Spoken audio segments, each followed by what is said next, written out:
universe. It's not about the destruction of our planet by an asteroid. It's not a matter of life or death. It's far more important than that.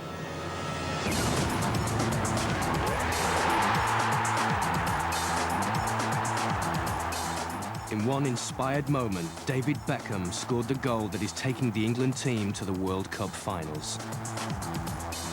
Behind this achievement lies a revolution in football thinking. You work a lot on the tactics, you work a lot on fitness. It's very difficult to do something more in those two things.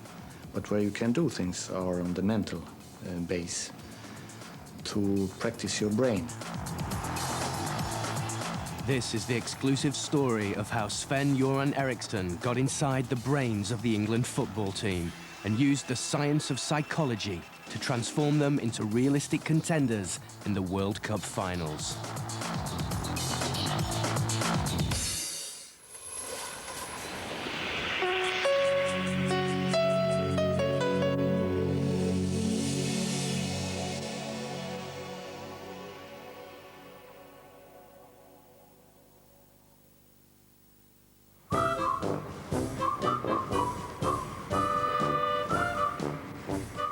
The England team are now the epitome of the modern football side.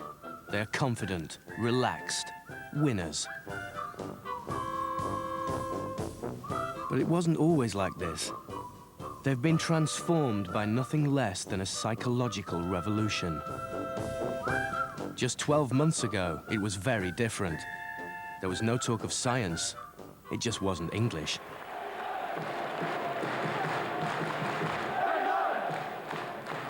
The team's first World Cup qualifying game was against the old foe, Germany. It seemed to be the most crucial fixture of the campaign, held on the home turf of Wembley. The first England-Germany qualifier for the 2002 World Cup was a fabulous metaphor for the pessimism that surrounded English football. It was being played in this decaying, ghastly, urine-stained stadium, which was meant to be our great pride and joy. It rained for about 3 days beforehand and about 4 days worth of rain during the match. It was a foul day, a foul match. And there in the person of the England manager was Kevin Keegan. Keegan was a national hero. He'd been an outstanding player and embodied all the old-fashioned virtues of the English game: hard work and physical commitment. His sole psychological weapon was to appeal to his players' sense of patriotism. Kevin was very much in tune with the average football fan in this country, very patriotic, for St George in England and all that stuff. And I think he would often, invoke that kind of thing in the dressing room. On a day that demanded England played well, something was clearly wrong. Patriotism was not working. 14 minutes in, Germany were awarded a free kick 35 yards from goal.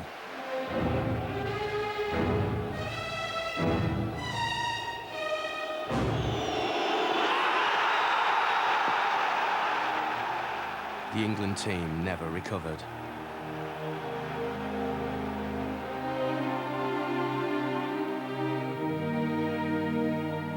With the Germany game at Wembley, I think we had reached some kind of nadir, really.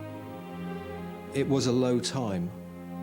The team on the field just looked a mess. Square pegs in round holes, stretched out all over the place. No support for the man with the ball. It all just looked such a mess.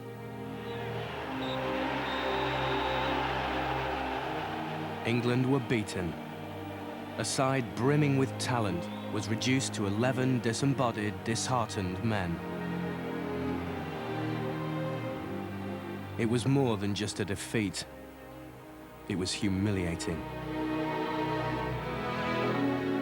It seemed the team would never qualify for the World Cup, and everyone blamed the manager. Now, Keegan's a nice bloke, a good bloke. He's on the side of the Angels. But he admitted later on he really was out of his depth. Less than an hour after the final whistle, Keegan resigned.